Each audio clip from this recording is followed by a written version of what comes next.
what did you see that you thought was interesting? I spent the first weekend going to the shorts. Okay. Kind of devoted myself to them that weekend.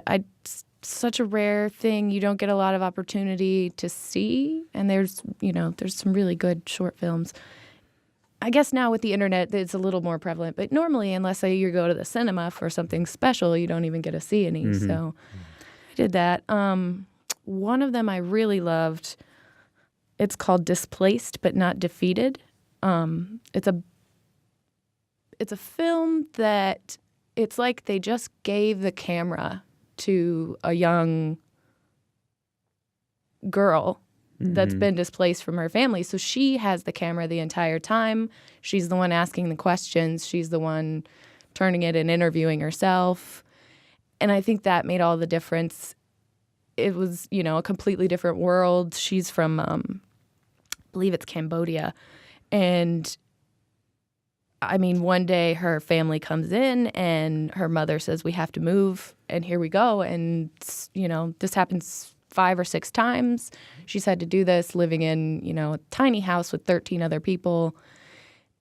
And it just showed the strength. I mean, this 14-year-old girl was one of the strongest people. And I think it gave us a really insider view because some of these really personal questions about how people have felt being displaced from their homes, I don't think they would have answered kind of, to an outsider. Mm-hmm. So I think it was a real inside look, and it was a lot different than any kind of documentary that I've seen. I really liked that one. Mm-hmm. Okay.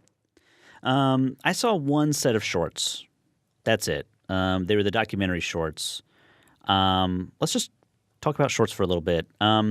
One I saw was called Fate of a Salesman, and it was about this men's clothing store in D.C., and it was passed down from father to son, and then the employees who've been working there have been working there for like 25 years, and it was great. It was really good.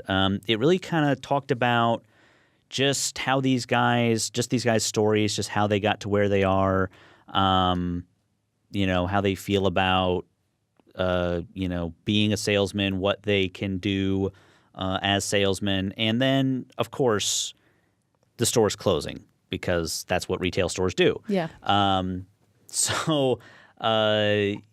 also talks about how the neighborhood has changed. At one time, this was like the high-class neighborhood, and it's not run down, but it's definitely not what it once was. There really aren't any retail stores around anymore. It's mostly restaurants and bars and, fast food places and that sort of thing. That's what's been in the neighborhood. There was some riots at some point that sort of scared away a lot of the, retail businessmen. And it took a while to kind of come back. But just they've got all the fashions, and it's really talking about just inside stuff of I want to do this sale. It's I can't do that sale because of this and this and this. And the salesman's but we can sell more stuff. And the owner's but I can't actually sell at that cost, at that price because of this and this and this. And just really interesting guys to listen to, and something I really enjoyed. So Fate of a Salesman, I liked a lot. I saw one called Mr. Christmas, and I think it was maybe my second favorite of the shorts. It was in the getting to know you shorts. So it was, mainly focused on this person or this person, kind of a little documentary into their lives. And it's about this man who they've coined the name Mr. Christmas because he puts out so many Christmas decorations. He starts in August. Starting to decorate his home. And someone comes and helps him. He's got ladders. He can tell you exactly how many. I wish I could remember. I think he said 55,000 lights. He can tell you how much the wattage is. He can, Yeah. So he's one of those guys who, in October, he's like, yes, the stores finally have their Christmas stuff. He's ready. He's that guy. Yes, okay. He's that guy. All right. I guess he moved into this neighborhood, and one of his neighbors made a joke about how every year you have to get another Christmas decoration. Mm-hmm. So 30 years later, this guy has decorations everywhere. The neighbor still has one thing. The neighbor didn't care about. But yeah, it's just a man with this crazy passion. Mm-hmm. It's a smaller town, so people will drive by or just purposely drive over to his home just to see the lights. Mm-hmm. and he's got a little area set up for the kids. And I think he just enjoys the company and the Christmas. And I think it's sort of a big deal in this town. People come for the day that he turns them on. And he turns them on the day after Thanksgiving and then turns them off the 2nd of January. And he says that it's a $700 electric bill just for the lights alone. Wow. That guy is devoted. Yes. Yes. I wonder if he had to, like, did it say anything? Did he have to call the power company to, like, did the cops show up? Like, what are you doing? After 30 years, that might have been the first year or two. Yeah. But Yeah. Wow. Another one I saw in the Wee Docs was called Right There, which is it has an interesting premise. And basically it covers, like, okay, so there was a school, like a public school, like a grade school, near the Twin Towers. And it focuses on the students who were, 5 years old, kindergarten, first grade, second grade age, 5, 6, 7 years old, when 9/11 happened. And what they remember about that and what they're thinking about now. The parts about their memories of what's happening in what happened on that day and how they felt and all that stuff, that was really interesting. Then the movie decided we should have them do word association with words like terrorist and Al-Qaeda and all this stuff. And it was like, these kids have not had enough life experience or have done enough research to know what that means. I guess you could get a sense of something from that, but what it felt like was the misinformed opinions of teenagers. yeah. That's what it felt like.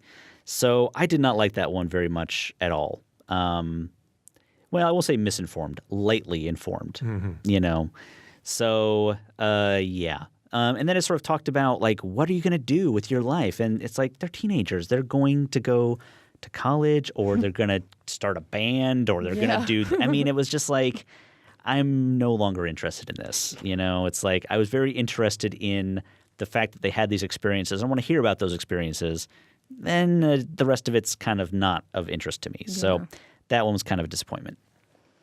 I did get to see another one called The Mushroom Hunters, and I think you mentioned that the director was there. I didn't get to see him. Was he's been following us on Twitter and, like, commenting on us and chatting with us a little bit. So I sort of wanted to make a special trip to see his film, and I didn't. So I'm glad you got to see it. Yes, and I liked it a lot. I think it would have had more shock value if I hadn't been from Indiana, where I know people that go mushroom hunting. Yeah. Like, that guy is kind of like my grandfather. Like I sit through these conversations all the time, but it's really funny when you sit down and, watching a bunch of people walk around through the woods and saying, oh, it's by that, it's got to be this dead tree, whatever kind of tree, They have all their theories about where to go and how to find the mushrooms.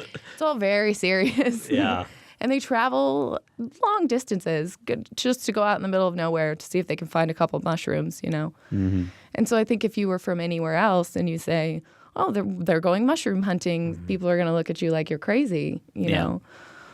And it was really entertaining. The director, his father is basically who, I guess the main focus of the movie. His father and his group of friends that have been going mushroom hunting together for years. His father is hilarious. Yeah. As the older man, and just his interviews and interactions with everyone else, I really enjoyed that. He just seemed like a very calm, laid back guy, and it was really nice to see. He had obviously a rapport with his son, so he was able to talk a little more freely, I think. Yeah. I liked it a lot. I did. Good. Like I said, I think it would have had a whole new meaning. Probably would have been a favorite if I didn't know people who've been mushroom hunting my entire life. Yeah. Okay. Another one that I saw was called Lollywood, Lolly Wood. This is about a group of children making films in Africa, and I can't remember exactly what country it was. I want to say Liberia. Is that an African country? Yes. I think that's what I want to say. I don't know if that's for sure, but It's just a group of teenagers and kids making films in Africa, in rural Africa. And it's interesting because I didn't know much about African filmmaking or what the film culture is there. And apparently it's sort of like almost like a traveling roadshow of like there's two types of films. There's city films and village films. And they're basically all the city films are essentially the same and all of the village films are essentially the same. But they all they just keep making these movies because they like these kinds of stories. And it's just I don't know exactly how the documentary was made or who made it, but he just kind of follows around this group of kids making their film. And they're actually pretty good at acting and making sets and makeup and all that stuff. It's like they kind of know how to do a lot of this stuff, which is really interesting. It was a nice story. I liked it. I like that one. Let's see. I saw one, I believe it was called On the Tracks. It's about a young man. I think he's 20, they said, when the film was made. He has high-functioning autistic. He obviously has, some stipulations about going to school, but he decided that he wanted to go to college, and it's about his mother trying to figure out kind of what his options are. What is this boy going to do with the rest of his life? And really his only love and focus were trains. And it was really great. They brought out a picture of a train, and he could sit down and draw it from any angle, at any motion, with different background, and it looked perfect. So, I mean, he has this great skill. And it was nice, but the mother is also saying, oh, this is kind of a burden, and how are we going to figure out what we're going to do, what to do with his life? So it was kind of daunting. But other than that, I mean, you really got to see someone that's got a lot of talent and obviously has a passion. And what is he supposed to do with that when society doesn't necessarily It's not a skill that's necessarily valued. Yeah, I mean, nobody's going to pay you for that for the rest of your life. I don't think you can pay your bills that way, but that's what he's good at. Yeah. And I liked it, but it was a bit sad. Yeah. The other one that I saw, the last one I saw was called World's Fair, and it was my favorite of the shorts that I saw. This is also one about people's memories, but it's about old people's memories, so I guess I value it more. It's basically about people who actually went to the 1939 New York's World Fair. And what's fascinating about it is the people they found to talk about it just remember it like it was yesterday. And they have like all of this footage and memorabilia and all this stuff and color footage. Apparently there's one guy who he has so much. He's almost the entire source of any filmed version of the 1939 World's Fair, because he bought like some ridiculous amount of color 16 millimeter film when it first came out in 1939 and just spent like a month shooting at the World's Fair. Just everything you could find at the World's Fair, he was shooting at, just because he had this new toy and there was this thing, and so he went there. And it talked a lot about, it sort of focused on a lot of different people, but all of them sort of had their own thing to talk about. And it also got into the fact that this was still the Great Depression and people were still sort of struggling, but this was like a fun thing to be able to do.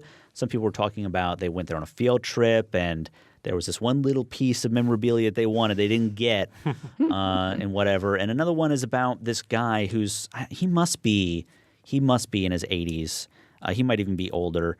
Who started doing YouTube videos of just talking about the World's Fair and his memories from the past and getting hundreds of thousands of hits. And I was like, I love that. I love that story. I want the story to just be about that guy. But the rest of it was really good. So I liked that one a lot, World's Fair.